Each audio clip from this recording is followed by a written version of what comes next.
प्रेमानंद स्वरूप नवनिभृत निकुंज महामहिम परम पावन श्री वृंदावन धाम, श्री वृंदावन धाम के लाडिले युगल सरकार प्राणाराध्य प्राण प्रिय श्री श्यामा श्यामजू, समस्त सहचरी वृंद, खग मृग पशु पंछी तरुलता यमुना रसरानी रजरानी, समस्त ब्रजवासी परिकर, भगवान की यह हेतुकी कृपा से मानव जन्म मिलता है। और मानव जन्म में जब भगवान की विशुद्ध कृपा फलीभूत होती है तब साधु संग मिलता है। सत्संग मिलने का मतलब है हमारे जन्म की पूर्णता। जब हमारे जन्म की, मरण की, दुर्गति की, नाना प्रकार की अशांत वृत्तियों की अंत होने की वृत्ति होती है तब हमें साधु समागम मिलता है। साधु समागम मिला और हम अपने को परिवर्तन न कर पाए। प्रायः लोग समझते हैं संत महात्माओं के आशीर्वाद से सब काम हो जाता है। संतों का आशीर्वाद उनकी वाणी है। अगर उनकी वाणी हम अक्षरशः अपने जीवन में उतार पावें तो बिना मांगे आशीर्वाद है, और उनकी वाणी के विरुद्ध चलें तो चाहे जो कुछ कर लो, चाहे हाथ रखवा लो, चाहे पैर रखवा लो, ये सब नाटकबाजी से कुछ नहीं होता।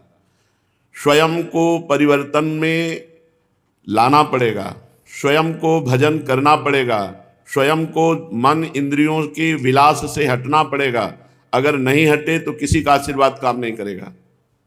ये भ्रम है लोगों को कि हम भोगें विषय, करें मनमानी, आचार्यवाणी, गुरुवाणी, संतवाणी, इनका हम आदर न करें, इनके अनुसार ना चलें तो कभी मंगल नहीं हो सकता, कभी आप सुख नहीं प्राप्त कर सकते। ये सब बाहरी व्यवहार है, दंडवत प्रणाम आशीर्वाद, ये व्यवहार है, ये परमार्थ नहीं है। परमार्थ में दूसरी वस्तु ही नहीं तो किसको दंडवत, दूसरी वस्तु ही नहीं है तो किसको आशीर्वाद। शुद्ध परमार्थ परमात्म स्वरूप है, आत्म स्वरूप है। अपने आप की क्या दंडवत, अपने आप को क्या नमस्कार। ये बाहरी व्यवहार में प्रायः लोग फंसे रहते हैं, पर साधक को इससे उबरना चाहिए। साधक हर समय जो अपने आराध्य देव के चिंतन में तन्मय है, निरंतर नाम चल रहा है, दिमाग पूरा का पूरा नाम में लगा दो। ऐसा नाम में सामर्थ्य है कि आप सोच सकते हैं कि यदि हमारा मन बुद्धि नाम में लगेगा तो संसार के काम नहीं हो पाएंगे। ऐसा नहीं है। बहुत प्रवीणता पूर्वक संसार के कार्य होंगे और निरंतर नाम जप चलेगा। आप अभ्यास करके देखिए। रसखान गोविंद ही यूं भजिए जो नागर को चित गागर में। ब्रजवासिनी गोपियां कई मटकी अपने सर पर रखकर गांव बाहर से जल लाती, एक हाथ में रस्सी बाल्टी, एक हाथ में गागर, और ऊपर भी 2-3 मटकी सर पे रखे। पर उनकी पूरी मनोवृत्ति मटकी में है और आपस में सखियों से बात करती हैं, हंसती हैं, चल रही हैं, पर मनोवृत्ति केवल मटकी में। तो रसखान गोविंद ही यूं भजिए ज्यों नागरी को चित गागर में। ब्रजवासिनी ब्रज युवती की चित्तवृत्ति जैसे गगरी पे रखी हुई है। अगर जरा सा उसका बैलेंस बिगड़े तो पूरे नीचे गिरेंगे आके, पर वो हंस रही हैं, बात कर रही हैं, चल रही हैं, पर चित्तवृत्ति वहीं रखी हुई है। ऐसे हमारी चित्तवृत्ति काम काज करते हुए नाम में लगे, प्रभु के नाम में। यह कलिकाल मलायतन मन कर देख विचार, श्री रघुनाथ नाम बिन नाहिन आन आधार। विचार करके देख लो, कलयुग की ऐसी मलिनता है कि और कोई साधन परिपक्व अवस्था तक नहीं पहुंचा सकता, बीच में ही भ्रष्ट हो जाता है जीव। भगवान का नाम, भगवान के गुण, भगवान की महिमा ऐसी है कि अगर इसमें आप गिरेंगे भी तो भगवान आपकी रक्षा कर लेंगे। और उनका स्वभाव है जन अवगुण प्रभु मान न काऊ, दीन बंधु अति मृदुल स्वभाव। दीन बंधु मृदुल स्वभाव वाले प्रभु अपने जन के अवगुण देखते ही नहीं और कृपा करके उसे अवगुण रहित बना देते हैं, उसे महात्मा बना देते। करो सद्य ते साधु समाना।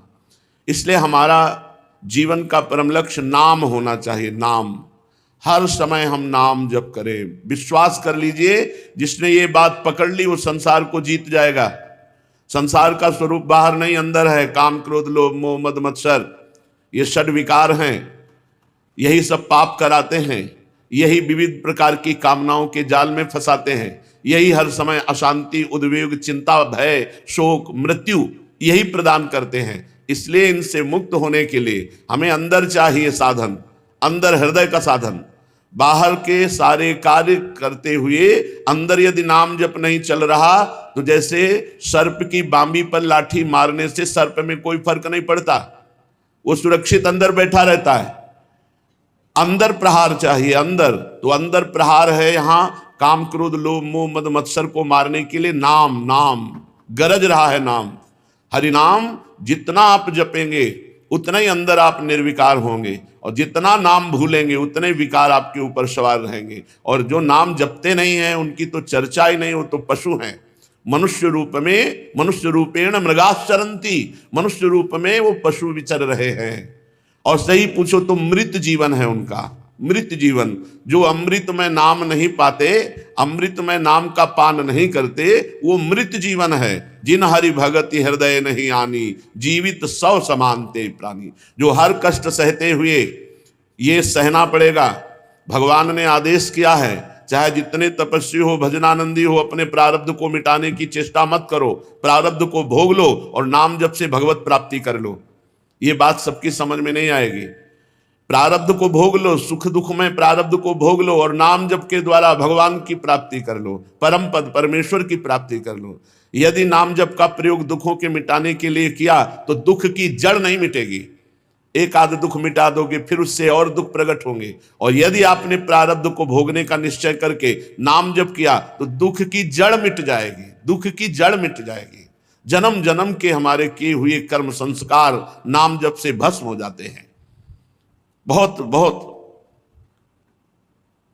अगर हम भगवान से अपने दुख मिटाने की बात ना कहें तो सीधे भगवान की इच्छा में हमारी इच्छा मिल जाएगी और जीवन मुक्त हो जाओगे। तेरा किया मीठा लागे, हरिनाम पदार्थ नानक मांगे। आप जो विधान करें हे सदगुरुदेव, हे हरि, वो हमारे लिए परम मंगलमय है। और भागवत में एक श्लोक में उसका भावार्थ है कि जो हर समय भगवान की कृपा की बाट जो होता रहता है, हमारे ऊपर बड़ी कृपा है, बड़ी कृपा है, हे हरि और कृपा करो जिससे मैं निरंतर आपका नाम जप करूं, और अपने आए हुए सुख दुख में प्रारब्ध को भोग लेता है, तो भगवान के परम पद को ऐसे प्राप्त हो जाता है जैसे पिता की संपत्ति पर पुत्र का अधिकार हो जाता है। इसलिए उत्तम भागवत, उत्तम साधक वही है जो अपने प्रारब्ध मिटाने की बात न सोचे, आए हुए प्रारब्ध को भगवान का दिया हुआ प्रसाद मानकर भोग ले और नाम जप करते हुए परम पद में आरूढ़ हो, भगवत प्राप्त हो। पर प्रायः साधक कामना के अधीन हो जाता है। लेकिन जो रोज सत्संग सुनते हैं, सत्संगी जन हैं, वो इस बात को धीरे धीरे विवेक के द्वारा समझ लेते हैं कि शरीर तो छूटेगा ही, आज नहीं तो कल नष्ट हो जाएगा। इसके लिए चिदानंद नाम का प्रयोग क्यों करें? प्रभु के नाम का प्रयोग इसके लिए क्यों करें? जो मरेगा ही उसके लिए क्यों प्रयोग करें? नाम को तो अविनाशी पद प्राप्ति के लिए प्रयोग करें। इसलिए हिम्मत करके, धैर्य रखकर, सहनशील होकर, तितिक्षु होकर जो दुख आए उसे सह लो और खूब नाम जप करते हुए भगवान को प्राप्त हो। श्रीपाद प्रबोधानंद जी महाराज कह रहे हैं, मधुर मधुर नाना पुष्प सौरभ्य लुभ्यन, मधुर मधुर भृंग श्रेणी झंकार रम्यम, मधुर मधुर गायत कोकिलम शारिकीरैर, मधुर मधुर घुष्ट प्राण बंधु प्रबंधम। ये वृंदावन धाम है, यहां हर समय मधुर मधुर बंशीनाद होता रहता है, मधुर मधुर कोकिला कुहकती रहती है, मधुर मधुर मोर नाद कर रहे हैं, मधुर मधुर भौरों की जो श्रेणी की श्रेणी है वो सब गुंजार कर रहे फूलों पर। मधुर मधुर नाना पुष्प सौरभ्य लुभ्यन, मधुर मधुर भृंग श्रेणी झंकार रम्यम। जूथ के जूथ भौरे पुष्पों का पराग पान करके गुंजार कर रहे हैं। प्रभु श्री कृष्ण मधुर मधुर मुरली वादन कर रहे हैं। प्रभु के श्री अंग की कांति, श्याम मेघ की कांति और उनके वंशीनाद को सुनकर मोर कुहुक रहे हैं। मधुर मधुर गायत कोकिलम शारिकीरैर, मधुर मधुर कोकिला और शुक तोता वैसे ही गायन कर रहे हैं। मधुर मधुर घुष्ट प्राण बंधु प्रबंधम। आहा, हमारे प्राण बंधु श्री युगल किशोर के मधुर मधुर गान सब कोई कर रहे हैं। भंवरे, कोकिला, कीर, शारिका मयूर, ये सब झुंड के झुंड हमारे प्राण बंधु श्री श्यामा श्याम के नाम और लीला का गायन कर रहे हैं। मधुर मधुर राधा किंकरी क्लिप्त संयम, मधुर मधुर राधा कृष्ण केली निकुंजम, मधुर मधुर तत्प्रेमोन्मदान्धालि वृंदम, मधुर मधुर वृंदारण्य में वाश्रितोष्मी। मधुर मधुर पुष्पों को चयन करके, कोमल कोमल पुष्पों को चयन करके, कोमल कोमल पत्तों को चयन करके, किसलय कहते हैं इसे, जो अभी नवीन एकदम कोमल अरुण वर्ण लिए हुए, उनसे मधुर मधुर स्वभाव वाली सखियां सैया की रचना करती है। कोमल किसलय दल और नवीन नवीन पुष्पों का पराग और कोमल कोमल पुष्पों की पंखुड़ियों से नवीन लता मंदिर के नीचे सुंदर सैया की रचना करती है। और मधुर मधुर राधा कृष्ण केली निकुंजम, मधुर मधुर नवनिभृत निकुंज में श्री श्यामा श्याम उस नवीन सैया पर विराजमान होकर के विनोद कर रहे। मिथुन हास परिहास परायण, पीक कपोल कमल पर झोरी। हास परिहास कर रहे हैं प्रिया प्रीतम उस सुंदर कोमल किसलय कुसुम शैया पर विराजमान होकर। मधुर मधुर तत्प्रेमोन्मदान्धालि वृंदम, श्री प्रिया प्रीतम के प्रेम में उन्मत्त हुई सखी जन जब प्रिया प्रीतम उस कुसुम सैया पर बैठ करके हास परिहास कर रहे, ये सुख का अनुभव करके उन्माद अवस्था को, प्रेमोन्माद को सखियां प्राप्त हो रही। मधुर मधुर वृंदारण्य में वाश्रितोष्मी, ऐसे महामधुर वृंदावन का हम वास स्वीकार करते हैं, ऐसे महामधुर वृंदावन का हम आश्रय लेते हैं। इति वृंदावन कुंजे राधामंके निधाय धृत चिबुका, प्रणयोक्ति जनित हास्यम पश्चन्नास्यम हरिमम स्फुरतु। इस वृंदावन में नवीन कुंज में नवीन सैया पर विराजमान होकर नव किशोर श्री लालजू अर्थात श्री कृष्णचंद्र जू, नव किशोरी श्री लाडली जू अर्थात श्री राधा जू के चिबुक को ऐसे कर कमल में लिए हुए मना रहे हैं। निधाय धृत चिबुका, प्रणयोक्ति जनत हास्यम, और हास परिहास कर रहे हैं। पश्चन्नास्यम हरिमम स्फुरतु, हे वृंदावन, हे प्रभु ऐसी कृपा करो कि ये झांकी सदैव हमारे हृदय में बसी रहे। हम ये देखें कि नवनिवृत्त निकुंज की सुंदर एक लता मंदिर के नीचे सुंदर सैया पर प्रिया प्रीतम विराजमान है और श्री हरिजू अपने कर कमल से श्री राधा जू के चिबुक पे ऐसे कर कमल विराजमान करके उन्हें मना रहे हैं, फिर हास परिहास कर रहे, ऐसा मेरे हृदय में स्फुरित हो। श्रीपाद कह रहे सच्चित स्वच्छ ज्योतिरानंद सांद्रा निस्त्रय गुण्या भाति वृंदाटवीयाम। पर यह झांकी वही देख सकता है जिसका हृदय स्वच्छ हो गया है। मलिन हृदय यह झांकी नहीं देख सकता, क्योंकि दिव्य स्वच्छ वृंदावन, निर्विकार वृंदावन, निस्त्रय गुण्या भाति वृंदाटवीयम, सतोगुण रजोगुण तमोगुण माया के 3 गुणों से परे वृंदावन। अपना हृदय अभी 3 गुणों के ही चक्र में चल रहा है। उस हृदय में प्रिया प्रीतम स्फुरित होते हैं जो निस्त्रैगुण्य, जो गुणातीत अवस्था को प्राप्त हो जाए, 3 गुणों से ऊपर सच्चित स्वच्छ सच्चिदानंद पवित्रता हृदय में आ जाए। ज्योतिरानंद सांद्रा, महान प्रकाशमय ज्ञान से जिसका हृदय हो गया वो त्रिगुणातीत हुआ। जो त्रिगुणातीत है उसके हृदय में श्यामा श्याम प्रकाशित होते हैं। इसके लिए हमको दृढ़ता पूर्वक एक नियम लेना होगा कि जो हम पापाचरण, गंदे आचरण, जो हम बुरे आचरण, भगवत विमुख आचरण किए, प्रभु उनको क्षमा करे, लेकिन आज के बाद नियम लेते हैं कि चाहे जैसा दुख भोगना पड़े पर हम कभी पापाचरण नहीं करेंगे। बहुत कठिन है, इसको बिना नियम के नहीं छोड़ सकते आप। इसके लिए नियम लेना पड़ेगा, अब लो नशानी अब नान सही हो, अब लो नसानी अब नान सही हो। आज तक अपने जीवन को नष्ट किया, शास्त्र विमुख, वाणी विमुख, मनमानी आचरण किए। हे हरिजू कृपा करो, अब तक जो पीछे का हुआ उसे आप क्षमा कर दो और आगे ना हो ऐसी मेरे में सामर्थ्य दो। मैं नियम लूं कि आगे आपके विमुख कोई कार्य, पाप आचरण, अधर्माचरण, शास्त्र विमुख, गुरुवाणी विमुख हम कोई आचरण न करें। जो हमारे शास्त्र कह रहे, जो हमारे गुरुदेव कह रहे हैं, उसके विपरीत हम कभी न चले। पर धिक्कार है हमारे मन बुद्धि को, वो हमको विपरीत ही चलाना चाहते हैं। अब लो नशानी अब ना सही हो, राम कृपा भव निशा सिरानी, जागे फिरी न डसई हो, जागे फिरी न डसई हो, अब लो नशानी अब ना नसई हो। भगवान की कृपा से सत्संग मिला, सत्संग से हमारे अंदर विवेक जागा।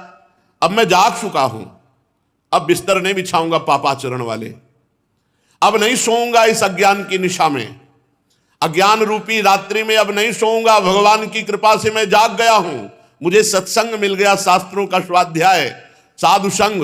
अब मैं जग चुका हूं, अब मैं पापाचरण नहीं करूंगा, अब मैं गलत आहार नहीं करूंगा, गलत आचरण नहीं करूंगा, गलत व्यवहार नहीं करूंगा किसी के साथ, क्योंकि भगवान की कृपा से अब मैं जग गया हूं। अभी तक सो रहा था मोह निद्रा में, अज्ञान में, अब नहीं सोऊंगा। राम कृपा भव निशा सिरानी, भगवान की कृपा से अब ये अज्ञान रूपी रात्रि खत्म हो गई है। अब मैं इस संसार रूपी माया रूपी रात्रि में जग गया हूं, अब सो नहीं रहा हूं, अब कभी गलत आचरण नहीं करूंगा। ये केवल नियम लेने से ही नहीं होगा, इसके साथ नाम जपना होगा। नाम जप के बिना आप नियम सुबह लीजिए, शाम के टूट जाएगा, 10-5 दिन चलाओगे फिर टूट जाएगा। अगर निरंतर आपको अपने नियम का पालन करना है, सतत नाम जप करना होगा। नाम जप के बिना आप बलहीन होंगे, जब चाहेगी माया आपको परास्त कर देगी। इसलिए गोस्वामी जी आगे लिखते हैं, पाए नाम चारु चिंतामणि, उर करते न खसई हो, उर करते न खसई हो। बड़ी कृपा हो गई, गुरु कृपा से परिचय मिल गया नाम का, नाम की महिमा जानने में आ गई, नहीं तो पूरा जीवन व्यर्थ चला जाता है। भाई आप 50 वर्ष ब्रह्मचर्य रहे हो, आप इस बात का अभिमान करते हैं कि मैं ब्रह्मचारी हूं, और 5 मिनट दुराचार हो गया तो 50 वर्ष का ब्रह्मचर्य पानी फिर गया। लेकिन 5 बार नाम जप किया है, आपसे भारी से भारी अपराध बन जाए तो 5 नाम आपको बचा लेंगे। पूरे भव समुद्र में डूबने से 5 नाम आपको बचा लेंगे। नाम के समान केवल नाम है, भगवान भी नहीं, भगवान भी नहीं। को बड़ छोट कहत अपराधु, सुनिगुंधो समुझे साधु। ये नाम स्वामी है और नामी सेवक है।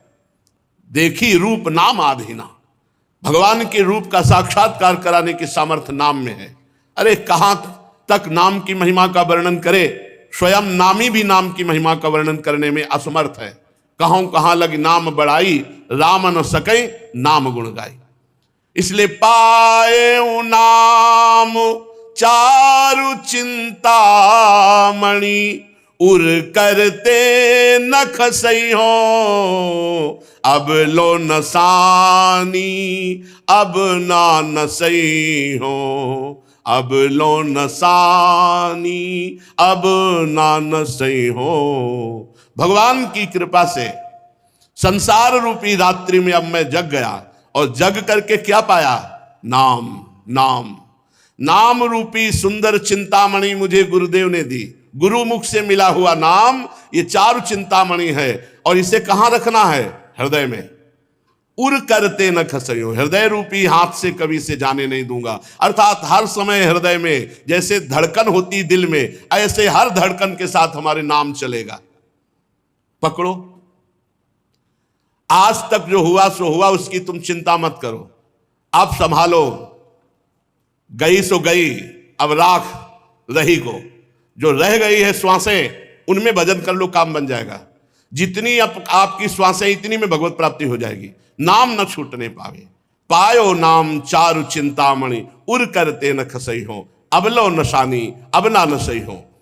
श्याम रूप शुचि रुचिर कसोटी, चित कंचन ही कसई हो, अब लो नसानी, अब ना नसई हो। गोस्वामी जी कह रहे हैं पवित्र भगवान का जो श्याम मेघ के समान रूप है, अब उसे कसौटी बनाकर अपने चित्त को कसूंगा। कि नाम जप का परिणाम है हर समय प्रभु का रूप ध्यान में बना रहे।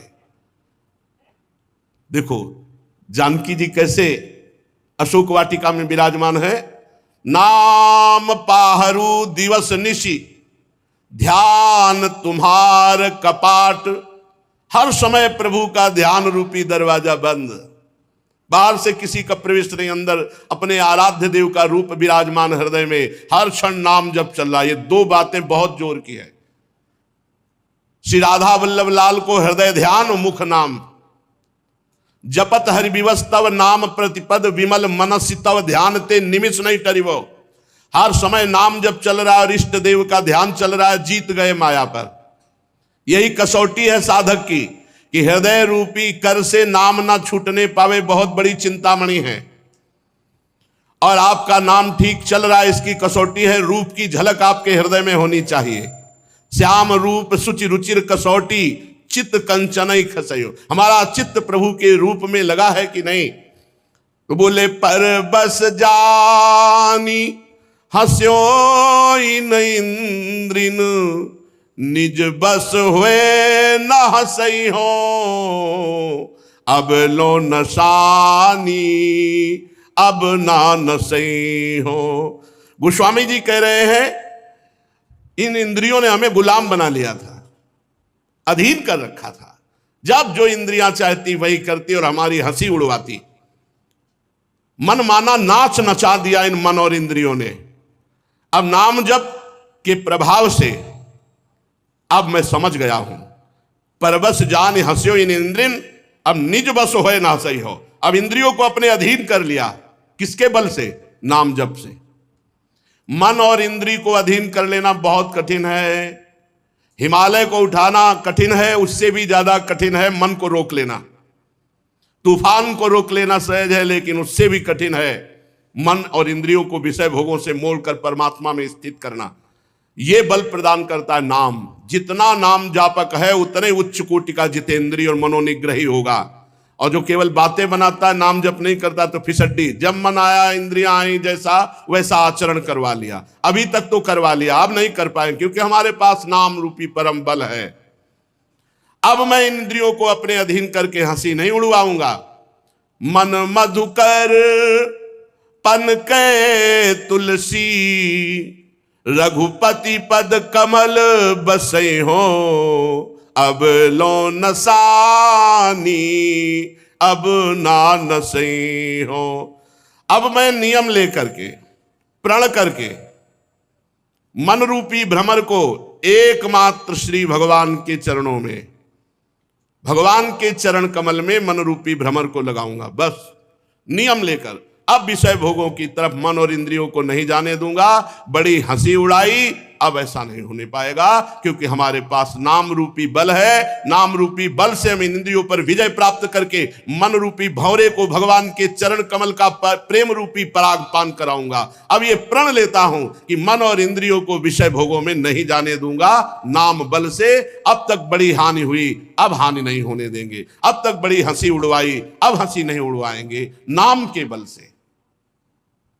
श्रीपाद कह रहे हैं जिसका हृदय निर्मल हो जाता है, जिसका हृदय माया के गुणों से ऊपर उठ जाता है, उसके हृदय में प्रिया प्रीतम की झांकी आती है, जो निरंतर भजन परायण है। इसलिए शरीर से कोई पापाचरण ना होने पावे, वाणी से किसी की निंदा ना होने पावे, और मन से निरंतर अपने इष्ट देव का नाम जप करो, तो इस परमार्थ साधन पर आगे बढ़ जाओगे।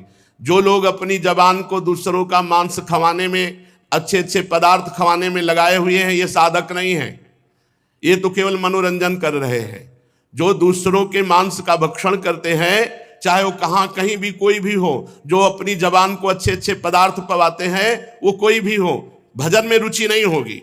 अंतर का भजन तभी चलेगा जब सतोगुणी भोजन पाओगे, सात्विक भोजन पाओगे, कम भोजन पाओगे, अति लघु भोजन पाने वाले का बहुत शीघ्र ही भजन सिद्ध होता है।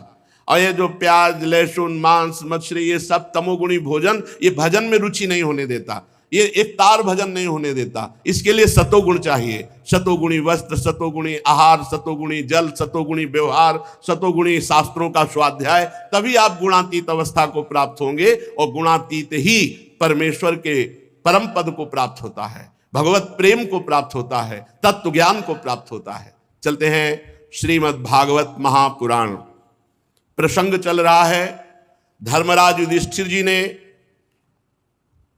श्री देवर्षि नारद जी से पूछा, सनातन किसे कहते हैं, सनातन धर्म क्या है? तो सनातन परमेश्वर को कहते हैं, सनातन वेद को कहते हैं, सनातन धर्म ग्रंथों को कहते हैं, और उनके अनुसार जो चलता है वही सनातन है। 30 लक्षण सनातन धर्म के कल वर्णन किए गए। उस सनातन धर्म की शाखाएं हैं। सनातन धर्म मूल 30 लक्षण, उसकी शाखाएं जैसे ब्राह्मण, ये वंश परंपरागत परम पवित्र ब्राह्मणत्व से युक्त पिता और माता से उत्पन्न, ये जन्म और कर्म दोनों से महान। जन्म परम पवित्र तपस्वी पिता ब्राह्मणत्व से युक्त, और माता तपस्विनी पातिव्रत धारण करने वाली ब्राह्मणत्व से युक्त, उससे जो संतान हुई, ये जन्म ब्राह्मणत्व का। और कर्म ब्राह्मणत्व, शास्त्रों का अध्ययन करना, शास्त्रों को अध्ययन कराना, दान लेना, दान देना, यज्ञ करना, यज्ञ कराना, ये 6 कर्म ब्राह्मण के हैं। जन्म और कर्म दोनों से ब्राह्मणत्व का सनातन धर्म की एक शाखा है, उसका वर्णन करते हैं। दूसरा छात्र धर्म, इसमें कभी मांगना नहीं लिखा। छात्र धर्म में कभी हाथ फैलाकर मांगना नहीं लिखा, घोर अपराध माना जाता है। इसीलिए भरत जी महाराज जब तीर्थराज प्रयाग में गए तो उन्होंने कहा कि मेरे हृदय में इस पवित्र संगम तीर्थ में, जिसके संपूर्ण धर्म अर्थ काम मोक्ष की पूर्ति करने की सामर्थ्य है, उस प्रयागराज से मेरे हृदय में मांगने की इच्छा हुई है। पर आरत काह न करे कुकर्मों, मांगो भीख त्याग निज धर्मों। छात्र धर्म में मांगना नहीं लिखा, लेकिन आज मैं अपने इस धर्म का त्याग करके मांगता हूं क्या? धर्म नार्थ न काम रुचि, गति न चहो निर्वाण, जन्म जन्म रति राम पद, यह वरदान नाम। छात्र धर्म में देखो, कल वर्णन किया गया था अहिंसा, मन वचन कर्म से किसी को दुख नहीं पहुंचाना। पर हमारे सनातन धर्म की एक शाखा है छात्र धर्म। अगर हमारे धर्म पर आंच आ जाए, कोई हमारे धर्म की हानि करना चाहे, तो हमारे चाहे प्राण चले जाएं, पर हम उसको आगे नहीं बढ़ने देंगे। अपने धर्म की रक्षा के लिए हम युद्ध करेंगे, अपने धर्म की रक्षा के लिए हो सकेगा तो हम अपने प्राण दे देंगे, लेकिन धर्म की हानि नहीं होने देंगे। हमारा धर्म ऐसा न समझा जाए कि वो बलहीन है इसलिए क्षमा करता है, नहीं, एक सीमा है क्षमा की। हम मन से, वचन से, शरीर से किसी को कष्ट नहीं देंगे, लेकिन हमारे धर्मशास्त्र, हमारे गुरुजन, हमारे धर्म के ऊपर यदि किसी की आंख उठी और वो हमारे प्रति अभद्र व्यवहार करेगा, तो छात्र धर्म लागू हो जाएगा और वो उसका विनाश करने के लिए समर्थ है। अर्थात अपने धर्म की रक्षा के लिए हम युद्ध भी कर सकते हैं, अपने धर्म की रक्षा के लिए हम दंड देने में समर्थ हैं। ऐसा सनातन धर्म का छात्र धर्म है, उसमें मांगना नहीं लिखा है। अवसर आने पर वो अध्ययन करना, अध्ययन कराना, दान देना, यज्ञ करना, यज्ञ कराना, ये कर सकता है, लेकिन दान लेना नहीं। और अपने धर्म की रक्षा के लिए युद्ध करना। और वैश्य धर्म, इसमें गोरक्षा, कृषि, व्यापार आदि के द्वारा जीविका चलाना। और शूद्र धर्म, इसमें द्विजातियों की सेवा और उनके द्वारा सेवा धर्म के द्वारा अपनी जीविका का निर्वाह करना। जो उत्तम ब्रह्म ऋषि हैं, उनके 4 प्रकार की जीविका निर्वाह के लिए वार्ता, शालीन, यायावर, शिलोंज। वार्ता, शास्त्र का वार्ता करके, शास्त्र का प्रवचन करके, और जो उससे बिना मांगे मिला उससे जीवन यापन करना। शालीन, कोई उपाय नहीं, अपने आप जो आ गया उसी से जीवन निर्वाह करना, उसे शालीन कहते हैं। और यायावर, भूख लगी भिक्षान्न के द्वारा।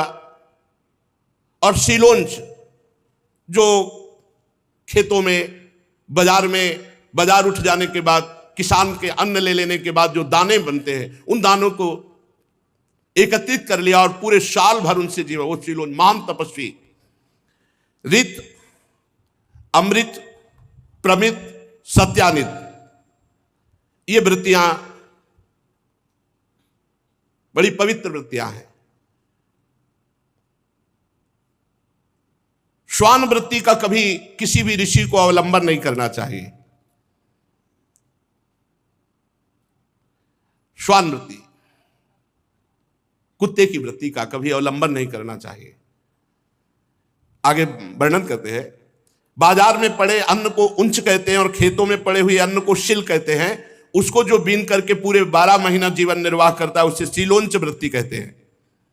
ये बड़ा ऋत है, अर्थात तुम्हारी तपस्या पूरी की पूरी सुरक्षित है, इसमें कभी कोई आपकी तपस्या में हानि नहीं हो सकती। और शालीन वृत्ति कहते हैं, बिना मांगे जो कुछ मिल जाए, इसे आकाश वृत्ति भी कहते हैं। जो प्रारब्धानुसार भगवान ने दे दिया, मांगा नहीं, उसी से जीवन निर्वाह, इससे भी आपकी तपस्या, इसे अमृत वृत्ति कहते हैं। शिलोंच वृत्ति को ऋत और शालीन आकाश वृत्ति को अमृत वृत्ति कहते हैं। ये हमारे भारत के ऋषियों की वृत्ति रही है। शिलोंच वृत्ति, शालीन वृत्ति, इसे अमृत वृत्ति कहते हैं।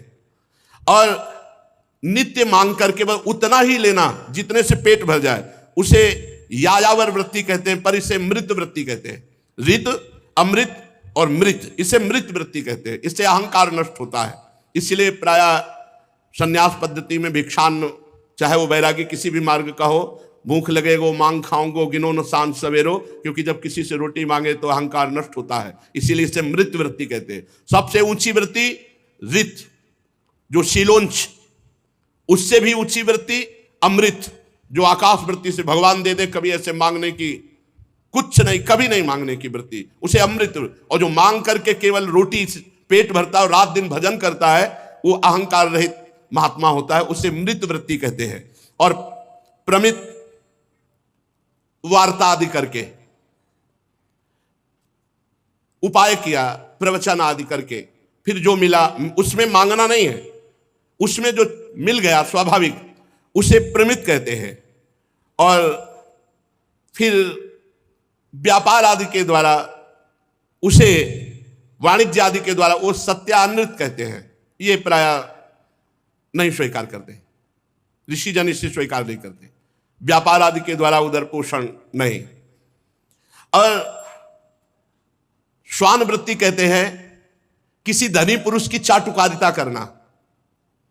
देखा, धनी पुरुष से पीछे पीछे डोल रहे हैं और उसे रिझा रहे हैं और वो कुछ चंद रुपए दे दिया, इसे कुत्ते की वृत्ति कहते हैं। महात्मा को, साधक को ये कुत्ते वाली वृत्ति नहीं अपनानी चाहिए। ये शास्त्रीय सिद्धांत है। ये श्रीमद् भागवत महापुराण श्री कृष्ण द्वैपायन भगवान व्यासदेव जी के द्वारा रचित है। और ये सिद्धांत में सबसे बढ़िया है अमृत वृत्ति। अमृत बिना मांगे, बिना चाहे आकाश वृत्ति से जो आ गया, उसे अमृत कहते हैं।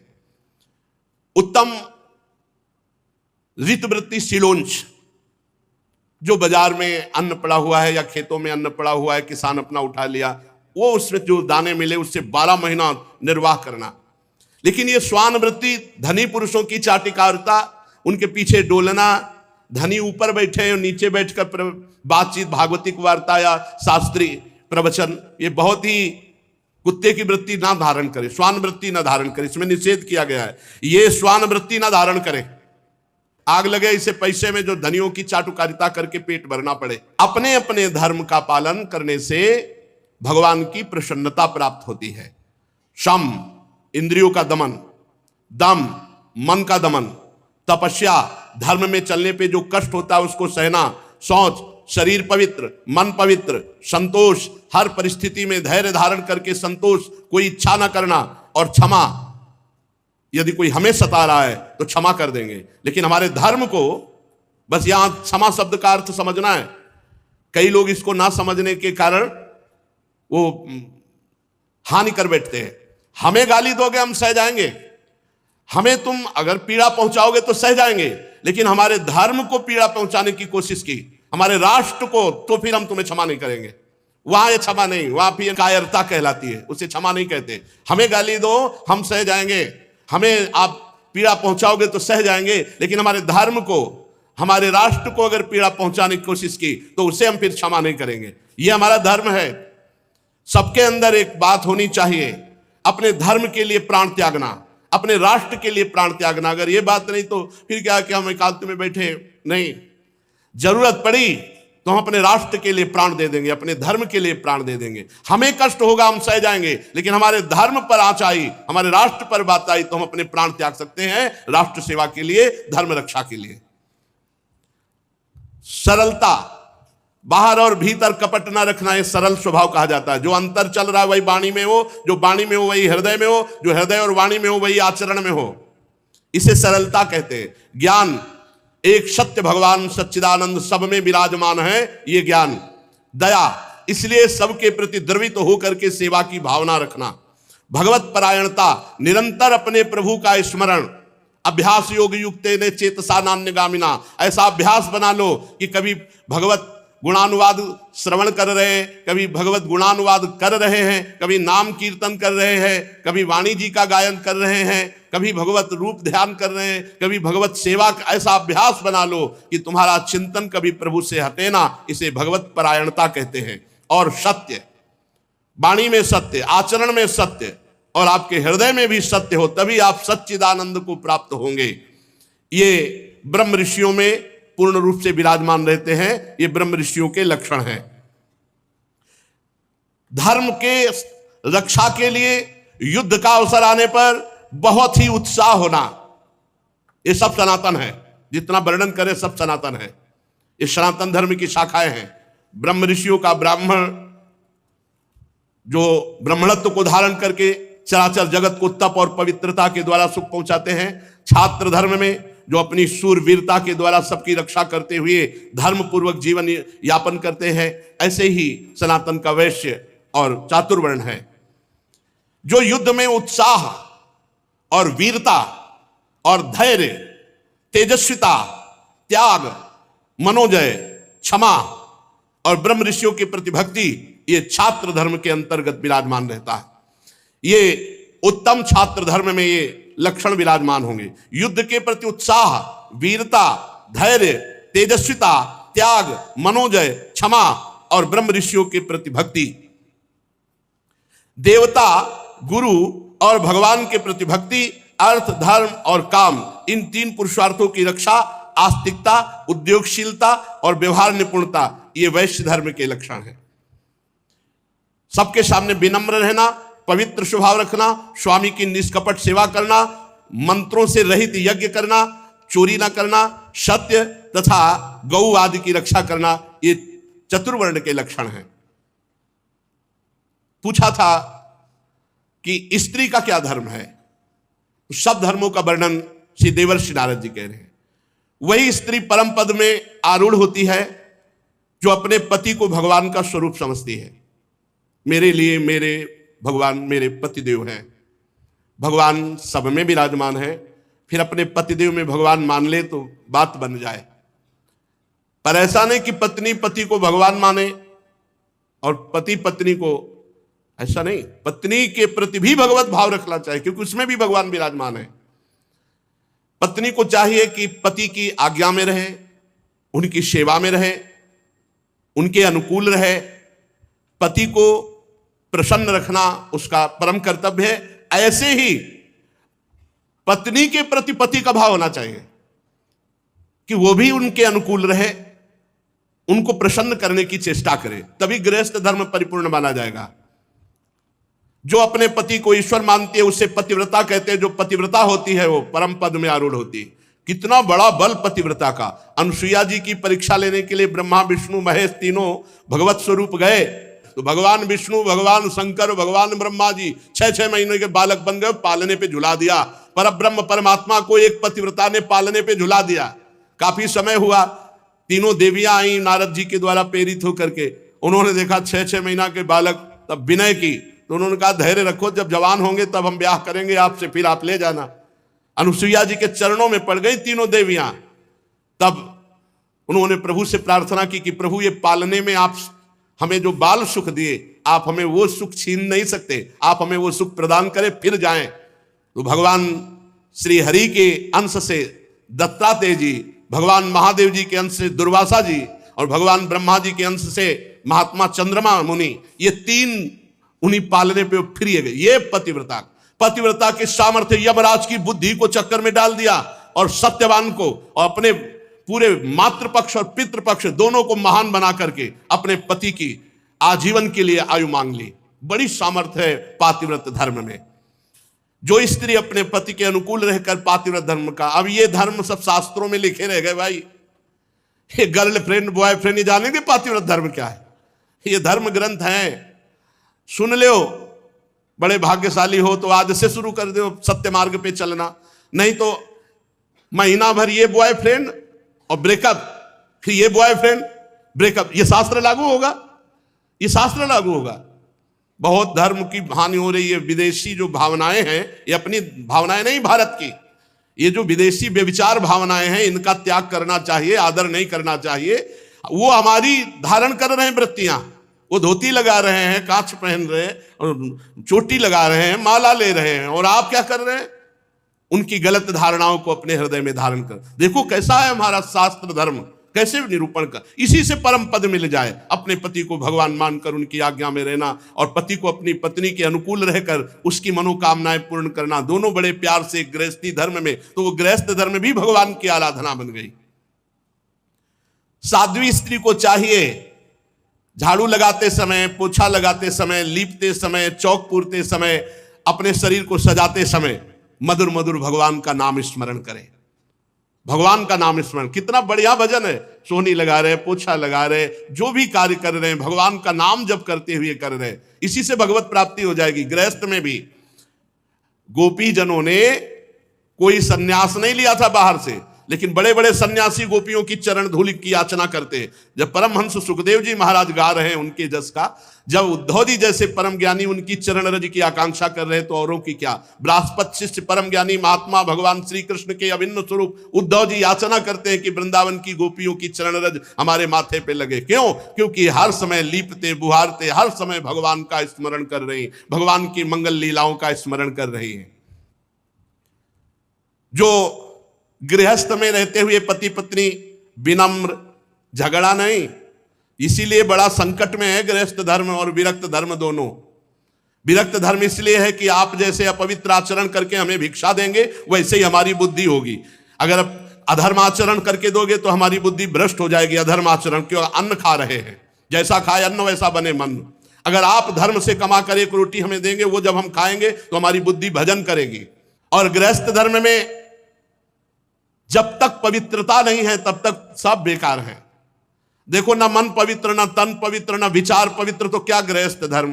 कैसे गृहस्थ धर्म? बहुत खतरे पे है ये जो चल पड़ा ना बॉयफ्रेंड गर्लफ्रेंड, ये बहुत खतरे का, नहीं समझ पा रहे लोग। एक स्त्री एक पति में नहीं टिक पाएगी, एक पति एक पत्नी में नहीं टिक पाएगा, क्योंकि उसकी बाल्यावस्था से अभ्यास बनी है अलग अलग वृत्तियों वाली। कैसे वो पवित्र हो पाएंगे? कैसे उनकी पवित्र संतानें होंगी? कैसे कुल परंपरागत धर्म का निर्वाह होगा? ये कलिकाल बड़ा मलिन है। बहुत ऐसे ऐसे चल पड़े हैं नाटक नौटंकी जिससे धर्म का बड़ा ह्रास है। जो विनम्र है, विनयी है गृहस्थ, इंद्रिय संयमी है। कहां इंद्रिय संयम? यहां तो इंद्रियों का खुला व्यभिचार शुरू है, खुला व्यभिचार। गृहस्थ धर्म महान धर्म है, जिससे विरक्त भी वहीं पैदा हुए, बड़े बड़े आचार्य गुरुजन भी उन्हीं गृहस्थों के यहां पैदा हुए। तो गृहस्थ धर्म कोई छोटा धर्म नहीं है, पर बड़ा महान धर्म है। महान इस बात में है कि वो गृहस्थ होते हुए विनयी है, वो गृहस्थ होते हुए इंद्रिय संयमी है, वो गृहस्थ होते हुए पवित्र है, भगवान का भजन करता है, इसलिए महान है। जो प्रिय वचनों से आए हुए अतिथि की सेवा करता है। तुम्हारे दरवाजे पे कोई आ गया, मधुर वचन, आइए स्वागत है आपका, कम से कम आसन और जल, बैठिए, पानी पीजिए, इतना तो सब कोई कर सकता है। भोजन और आगे की बातें ना हो तो हाथ जोड़ दे, पर आए हुए दरवाजे पर भिक्षुक अतिथि कोई भी आया हो, प्रिय वचन, आसन और जल, तीन चीजें तो सब कोई दे सकता है। प्यार से बोल सकते हो, पानी के लिए पूछ सकते हो, एक आसन पे बैठा सकते हो। इसके बाद वो जो मांग रहा है हमारी सामर्थ्य नहीं, हमारी श्रद्धा नहीं, तो मना कर सकते हैं। अपने कर्तव्य में सावधान रहे, पवित्र प्रेमपूर्ण व्यवहार करे। जो पतिपरायणा होती है और जो एक पत्नी व्रत होता है, उसके यहां भले वैभव न दिखाई दे, लेकिन उसके यहां शांति होगी, सुख होगा, एक आनंद होगा। अब मेहनत करके पति कमा के आ रहा है और घर में व्यभिचारिणी स्त्री है और ये देख करके उसकी छाती जल रही, या पत्नी बहुत धर्मात्मा है, पति व्यभिचारी है तो उसका हृदय जल रहा है। ये बहुत गलत है। अपने धर्म को समझो। ये शरीर का जो व्यभिचार प्रवृत्ति है ये नरक पहुंचा देगी। पति वंचक पर पति रति करई, रौरव नरक कल्प सत परई। जो स्त्री अपने पति को छलावा करके दूसरे पुरुष से सहवास करती है वो रौरव नरक पर। अगर पुरुष दूसरी किसी पत्नी से ऐसा करता है तो फिर नरकों के वर्णन में सुना ही है कि लोहे की स्त्री जलती हुई और कल्पों तक फिर चिपकाया जाता है, ले आलिंगन करो, फिर वहां हाय हाय मचता है। इसलिए होश में। जो गृहस्थ धर्म, नारद जी वर्णन कर रहे हैं, जो गृहस्थ धर्म में पति पत्नी एक भाव प्रेम संबंध और बड़े पवित्र रहते हैं, विनयी हैं, उनके घर में भले आपको करोड़ों अरबों रुपया ना दिखाई दे, लेकिन शांति होगी, सुख होगा, बड़ा आनंद रहता है। गृहस्थ धर्म बड़ा, ऐसा थोड़ी कि निकृष्ट कोई गृहस्थ धर्म है। युधिष्ठिर जी जो चोरी नहीं करते और जो पाप कर्म नहीं करते, वो अपने आप शांति और सुख को प्राप्त होते हैं। पर सावधान रहे, चोरी करना और अन्य पाप कर्म करना, इनसे अपने आप को बचावे। श्री देवर्षि नारद जी कहते हैं, जो धर्म से चलता है तो कुल परंपरागत लक्ष्मी चलती रहती है। ध्यान दीजिए, दीपक की तरह भले जले, लेकिन जो धर्म से धन कमाते हैं उनका परिवार सुखी रहेगा। और ये जो अधर्म से घूस लेकर इधर उधर, फिर उनका जो है वो भले हाइलोजन की तरह एक बार जले, लेकिन फ्यूज पक्का हो जाएंगे, पक्का नष्ट हो जाएंगे, परिवार तितर बितर हो जाएगा, सब नष्ट हो जाएगा। इसलिए अधर्माचरण करके गृहस्थ का पालन करने की कोशिश ना करे। भले धर्म से नमक रोटी खाने को मिले, आप धर्म से चले। ये भारतवर्ष वेददर्शी ऋषि मुनियों का देश है। ये गर्व का विषय है, हम भारतवासी हैं। ये सब देशों जैसा यहां व्यवहार नहीं है, पशुता, आसुरी प्रवृत्ति, केवल इंद्रियों का पोषण, ऐसा नहीं। ये धर्म का पालन करने वाला देश है। एक प्रसंग में भाई जी ने लिखा था कि अकबर सम्राट जब राजपूतों को परास्त किया तो सैकड़ों लाशें बिछी हुई थी। रात्रि के समय कुछ अंगरक्षकों के साथ वो ये देख रहा था, खुशी मना रहा था कि बहुत से राजपूतों को मारा गया। तो उसी में देखा कि एक नवीन अवस्था का राजकुमार दीपक लेकर शवों के चेहरे को देख रहा है। तो आवाज लगाई, सावधान। तत्काल तलवार खींच करके खड़ी हो गई। वो कोई राजकुमार नहीं थी, वो राजकुमारी थी। नजदीक अकबर अपने साथियों के साथ गया, कौन हो तुम? तो उसने बताया कि मैं क्षत्रिय राजकुमारी हूं। तो यहां रणभूमि में कैसे? तो उनका मेरे ब्याह का अमुक राजकुमार से संबंध निश्चित हो चुका था और वो रणभूमि में मारा गया, तो मैं उसे देख रही हूं कि उसका शव मिल जाए तो मैं सती हो जाऊं। उनका ब्याह तय हुआ था। बोले हाँ, हम भारतीय नारी हैं, एक बार जिसको अपना पति स्वीकार कर लिया जीवन उसी को समर्पित कर देती है। ये हमारे यहाँ की परंपरा। वो होश उड़ गए उसको कि अभी ब्याह हुआ नहीं, ब्याह की बात तय हुई थी और ये शव ढूंढने आई उसके साथ अपने शरीर को नष्ट कर देने की। ये पूर्व की बात। ये हमारा भारत देश है जहां अपने संबंधों के, अपने चरित्रों की पवित्रता है यहां, और उसी के बल से परम पदादि प्राप्ति। ये पशुता थोड़ी थी, ये पशुता तो अभी कुछ वर्षों से आई हुई है। धर्म पूर्वक पाणी ग्रहण संस्कार करके किसी एक को स्वीकार, आजीवन निर्वाह करो, ये हमारे यहां की पद्धति रही। जो धर्म से चलता है, कुल परंपरागत, उसके यहां श्री वैभव सुख शांति बनी रहती है। अब युधिष्ठिर जी ने पूछा, ब्रह्मचर्य, गृहस्थ, वानप्रस्थ, सन्यास, ये 4 आश्रम हैं। इसमें गृहस्थ का तो वर्णन किया, अब ब्रह्मचर्य आश्रम का और वानप्रस्थ आश्रम का और सन्यास आश्रम का क्या स्वरूप है? तो देवर्षि नारद जी कहते हैं, हे धर्मराज, ब्रह्मचारी चाहे कोई भी हो, गरीब या बड़े घर का या किसी भी वर्ण का, गुरुकुल में सब ब्रह्मचारी माने जाते थे। पहला आश्रम सबका ब्रह्मचर्य है। जब तक ब्याह ना हो तब तक ब्रह्मचर्य जो रहे तो उसका जीवन एक अलग होगा। आप देखना, उसकी संतानें एक दिव्य होंगी। लेकिन हमें लगता है कि दसियों हजार में 10,000 में कोई एक ऐसा निकले तो निकले, नहीं तो बहुत है कि ब्याह ना हुआ हो तब तक वो ब्रह्मचर्य रहा हो। अब जो समय चल रहा है 10,000 में कि ब्याह ना हुआ हो और वो 20-22 वर्ष तक ब्रह्मचर्य रहा हो, ये तो मतलब अलौकिक पुरुष का अवतार समझो, अलौकिक पुरुष का अवतार समझो। अगर वो ऐसा गुरुकुल में निवास करना, ये तो प्रथा ही खत्म हो चुकी एक तरह से, कहीं कहीं ऐसा है, लेकिन उसमें भी कह रहे 10,000 में कोई ऐसा बिरला होगा जो किसी प्रक्रिया से अपने ब्रह्मचर्य को जब तक ब्याह नहीं हुआ तब तक नष्ट नहीं किया। गुरुकुल में निवास करना ब्रह्मचारी को अपनी इंद्रियों को वश में करना होता है। वो गुरु जी के सामने अपने को दास के समान समझे, गुरुदेव के चरणों में सुदृढ़ अनुराग रखे और गुरुदेव का हित कैसे हो, उनको सुख कैसे पहुंचे, ऐसा कार्य करना चाहिए। जो ब्रह्मचारी है उसका प्रधान धर्म है गुरु सेवा, गुरु चरणों में अनुराग और गुरु के सामने अपने को बहुत दीनहीन दास मानना और अपनी इंद्रियों को बहुत सावधान रखना। गुरु सेवा तभी पूर्ण होती है जब मान त्यागी होता है। गुरुपद पंकज सेवा तीसरी भक्त अमान, अमान होकर गुरु चरणों की सेवा करना, यह विशेष जीवन को प्रकाशित करने वाली बात है। ब्रह्मचारी को चाहिए कि जो भिक्षा मांगकर लावे वो गुरु के सामने समर्पित कर दे और गुरु की आज्ञा से ही उसको पावे। और ब्रह्मचर्य आश्रम में मौन व्रत का जरूर आश्रय ले, ज्यादा बातचीत विषय वासना बढ़ाती है।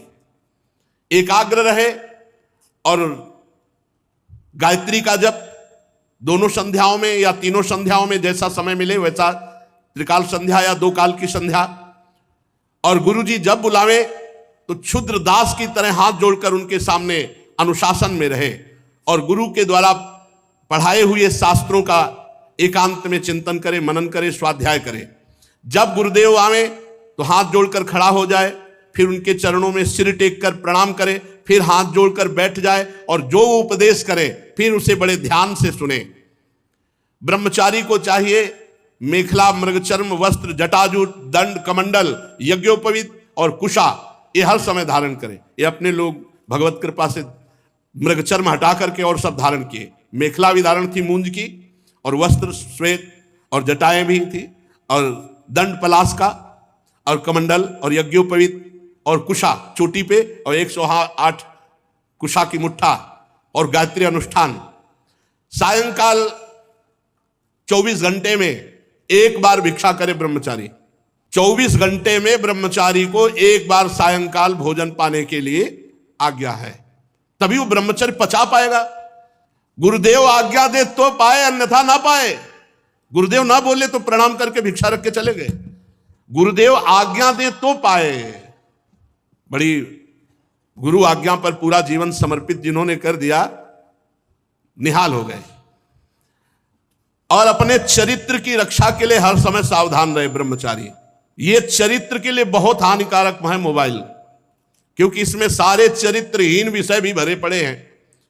यद्यपि गुण ना हो तो कोई स्वीकार ही न करे, इसलिए माया ने गुण भी रख दिया है कि आप इससे सत्संग भी सुन सकते हैं, आप अच्छी बातें भी सुन सकते हैं, लेकिन एकांत में सत्संग कोई बिरला सुनेगा। एकांत में तो फिर संसारिकता की तरफ मन भागता है। इसलिए बचो, उस समय तो थे ही नहीं जब अपने लोगों का नैष्ठिक ब्रह्मचर्य था, मोबाइल नहीं था। किसी को सूचना पहुंचानी, आज मरा है तो 15 दिन तक लगते थे। एक चलता था पोस्ट कार्ड, और एक नीला नीला ऐसे जो बंद करके 2 चलते थे। एक पोस्ट कार्ड खुला इतना बड़ा 15 पैसे का, और ज्यादा जरूरी हो तो तार होता था, तार कर दो ऐसे ऐसे। और अब तो मोबाइल चल गया है। मोबाइल से बचो, ये बहुत हानिकारक है। साधु महात्माओं के लिए तो खास करके विशेष हानिकारक है, बच्चों के लिए भी बहुत हानिकारक है, बहुत हानिकारक। इतना बड़ा बच्चा सर्च करके दुनिया की बातें निकाल देगा। आज तक मोबाइल खोलना नहीं आया। ये जो हम देखते हैं, जो हम सुनते हैं, जो हम बोलते हैं, उसका मनन होता है। ब्रह्मचर्य रहने के लिए हमको ना वो देखना है, ना सुनना है, ना बोलना है जो हमारे भजन में विघ्न पहुंचावे। स्त्री शरीर, पुरुष शरीर और कोई भी किसी भी शरीर से भी अपने धर्म के विरुद्ध आचरण करने की चेष्टा ना करे। जो ब्रह्मचर्य से आजीवन ब्रह्मचर्य, क्योंकि ब्रह्मचर्य से गृहस्थ आश्रम भी जाया जाता है और ब्रह्मचर्य से विरक्त आश्रम, ब्रह्मचर्य दोनों के लिए अनिवार्य है, चाहे वो गृहस्थ में जाना हो चाहे वो विरक्त में। गृहस्थ आश्रम में यदि नहीं जाना और ब्रह्मचर्य का आजीवन व्रत लेना है तब तो बहुत सावधान हो जाए। आजीवन के लिए नियम ले ले कि कामी पुरुष और कामिनी का कभी भी संग नहीं करेंगे। एक हरकत जहां समझ में आ जाए, देखो बुद्धिमान मनुष्य शरीर है, पता चल जाता है एक दृष्टि से, एक हरकत से कि इसका स्पर्श करना, इसका देखना, इसका बोलना किस भाव से है। साधक को सावधान रहना चाहिए जो आजीवन ब्रह्मचर्य रहना चाहता है। इंद्री बड़ी बलवान है, ये प्रयत्न करने पर भी मन को क्षुब्ध करके विषयों की तरफ खींच लेती हैं। युवक ब्रह्मचारी को किसी भी युवती से किसी भी तरह का संग ना करे, संभाषण, हंसना, खेलना, कोई भी, बहुत सावधान रहे। ऐसे ही युवती ब्रह्मचारिणी को एकांत में प्रिय से प्रिय, पूज्य से पूज्य संबंधों में भी विकार आने की संभावना है। इसलिए बहुत काल एकांत सेवन किसी माता बहन के साथ नहीं, पूज्य से पूज्य, प्रिय से प्रिय संबंधों में भी विकार आने की संभावना है। ऐसी माया प्रचंड है। कोशिश करे कि एकांत में कभी संभाषण, हंसी मजाक करने की चेष्टा ना हो। कोशिश करे ऐसा जिनको आजीवन ब्रह्मचर्य रहना है। जब तक किसी को भगवत प्राप्ति नहीं हो जाती तब तक कोई भी हो ये काम आदि दोष परास्त कर देंगे। जब तक आत्म साक्षात्कार तत्वबोध नहीं हो जाता या भगवान का दर्शन नहीं हो जाता तब तक होश में नहीं। स्वात्मा रामम विषय मृग तृष्णाम भ्रमयति, जिसे आत्मज्ञान हो जाता है, आत्मबोध हो जाता है, उसे कभी भोग कभी आकर्षित कर ही नहीं सकते। ऐसे जिसे भगवान का दर्शन हो जाता है, भगवत साक्षात्कार, फिर वो रमा विलास राम अनुरागी तजत बमन जिम जन बड़भागी, बड़भागी जन भगवान के बमन के समान भोगों का त्याग कर देते हैं। जब तक मैं पुरुष हूं ये स्मृति रहे तब तक होश में। जब ये सुधि चली गई मैं कौन हूं तब बात बनेगी, चाहे वो ब्रह्म बोध में हो और चाहे वो भक्ति में हो। ब्रह्म नहीं, माया नहीं, नहीं जीव नहीं काल, अपनी हूं सुधि ना रही, एक रहो नंदलाल, अब विषय नहीं गिरा सकते जित संग दोषा। यदि कोई अपने अभिमान में आकर स्त्री संसर्ग करेगा तो उसमें भोग बुद्धि हो जाएगी और वो नष्ट हो ही जाएगा। इसलिए अपने धर्म की रक्षा के लिए सदैव सावधान रहे ब्रह्मचारी। अगर अब कोई गृहस्थ ना जाकर के ब्रह्मचर्य पूरा जीवन निर्वाह करके फिर सन्यास में, तो सन्यासी के लिए विहित है कि गृहस्थ में उतनी देर ही टिके जितनी देर भिक्षा पानी है। बाहर ये गृहस्थों के घर जाकर उनके कपड़ों में शयन करना, उनके शयन के आसनों में, ये बिल्कुल उचित नहीं है और ऐसा हमने कभी नहीं देखा। जैसे अपने घर संत सन्यासी महात्मा आते थे तो घर में बस भिक्षा पाए और बाहर निकल पड़े। एक बैठक थी जहां गाय बंधती थी, वहीं एक खपरेला था, तखत पड़े थे, वहां शयन करते थे। या गांव की में जो मंदिर है या स्कूल पाठशाला ऐसे, या एक कोई बड़ा वृक्ष है उसके नीचे शयन करना। ऐसा नहीं कि गृहस्थों के घर में उनके शयन वाले सैया में शयन, ये नहीं, सिद्धांत नहीं, विरक्त के लिए सिद्धांत नहीं। ग्रंथों में लिखे रह जाएंगे भाई, बहुत बातें तो ग्रंथों में लिखी रह जाएंगी, आचरण में उतारने वाले तो बहुत ही कम मिलेंगे। जो ब्रह्मचर्य विरक्त, वो कभी शरीर में तेल ना लगावें, आंखों में कभी सुरमा ना लगावें, कटिंग सेटिंग नहीं, दो ही हैं, या पूरा मुंडन और या पूरे बाल रखना। बीच में सेटिंग कटिंग करना ये नहीं है, सिद्धांत में नहीं। तेल ना लगावे, पूरा जीवन हो गया, कहीं चोट लग गई हो तब लगाया गया वो बात अलग है, नहीं इस शरीर को पूरा जीवन हो गया, 13 वर्ष की अवस्था से लिख लेते, कभी किसी विशेष परिस्थिति में मालिश की गई हो वो बात अलग हम कह रहे हैं। नहीं, पूरे जीवन में कभी तेल नहीं लगाया, कभी पूरे जीवन में साबुन नहीं लगाया, और फिर और तो बात ही अलग है। और या वृंदावन के सिवा कभी पेस्ट नहीं किया, कोई मंजन नहीं किया, गंगा जी की बालू हुई मंजन थी। तो जो विरक्त, तो उसे चाहिए कि तेल ना लगावे, साबुन ना लगावे, उपटन ना लगावे, और स्त्रियों के चित्र ना रखे, चित्र ना देखे। मोबाइल में तो चित्र क्या, पूरी फिल्म भरी है, बहुत संभल के। कोई भी विरक्त अखाद्य पदार्थ न पावे, जैसे मांस है, मद्य है, अंडा, बिल्कुल अखाद्य पदार्थ न पावे। और भगवत प्रसादी, गुरु प्रसादी पुष्प आदि के अलावा श्रृंगार के लिए इत्र है, पुष्प है, कोई सजावट है, ये न धारण करे।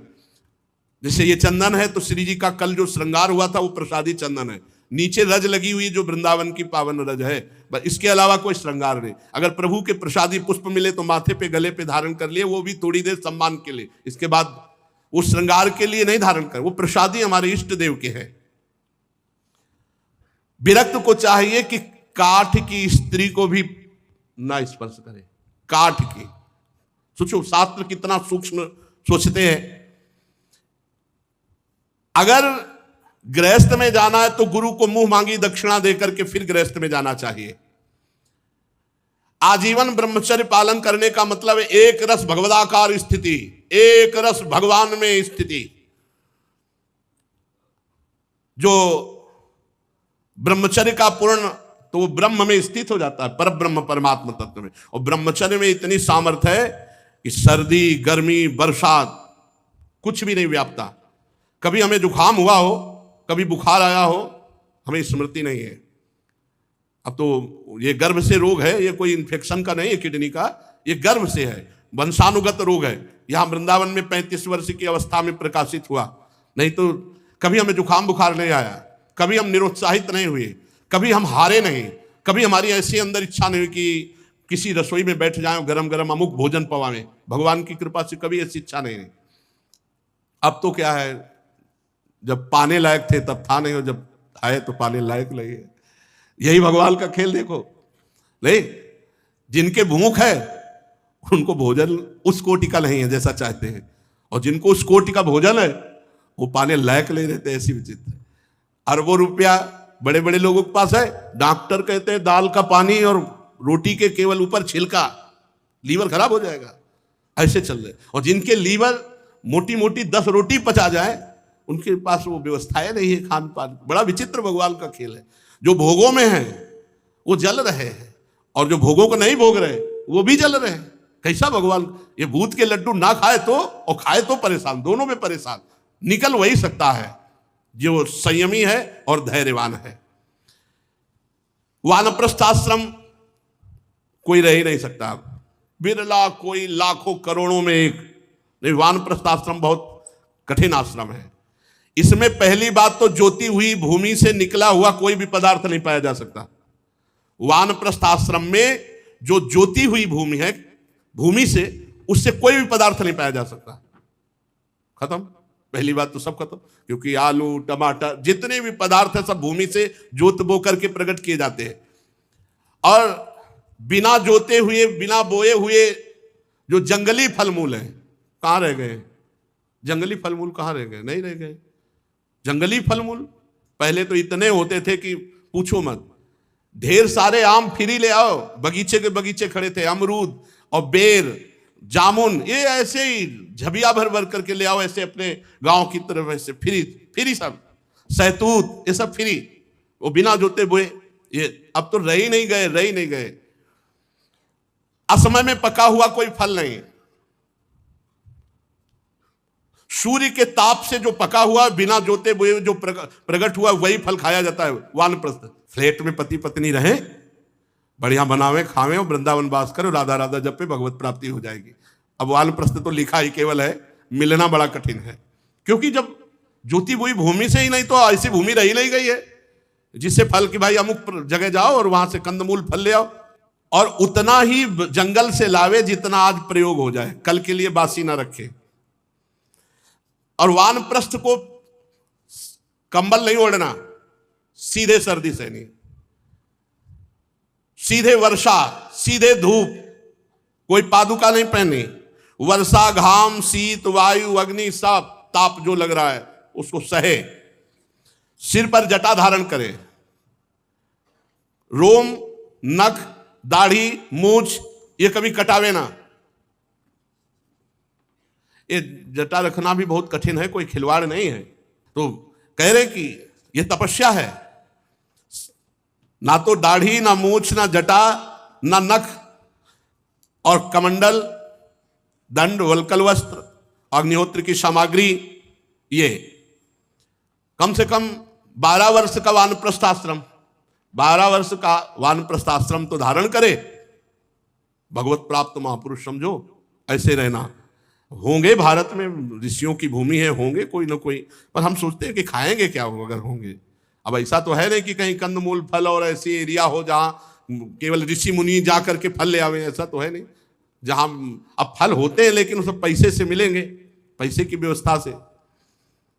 वानप्रस्थी देख लो, आखिरी में जब बुढ़ापा आ जाए और देखे कि अब संयम नियम पालन करने का हमारे में सामर्थ्य नहीं रह गई, जितेंद्रीय होकर अपने शरीर के छिद्राकाशों को, आकाश में प्राण को, वायु में गर्मी को, अग्नि में रक्त, कप, पीवाद, जलीय तत्वों को, जल में हड्डी को, ठोस वस्तु पृथ्वी में लीन कर दे, और इस प्रकार वाणी से मौन हो जाए।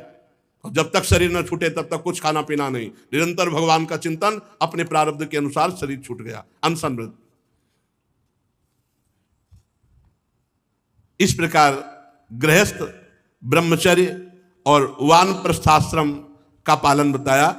आगे श्री धर्मराज जी पूछते हैं कि सन्यास धर्म का आपने बहुत सारांश में वर्णन किया, हम यति धर्म का विस्तृत निरूपण सुनना चाहते हैं। तो पूज्य नारद जी यति धर्म का वर्णन करेंगे। शेष चर्चा आगे। श्री राधा वल्लभ लाल की जय।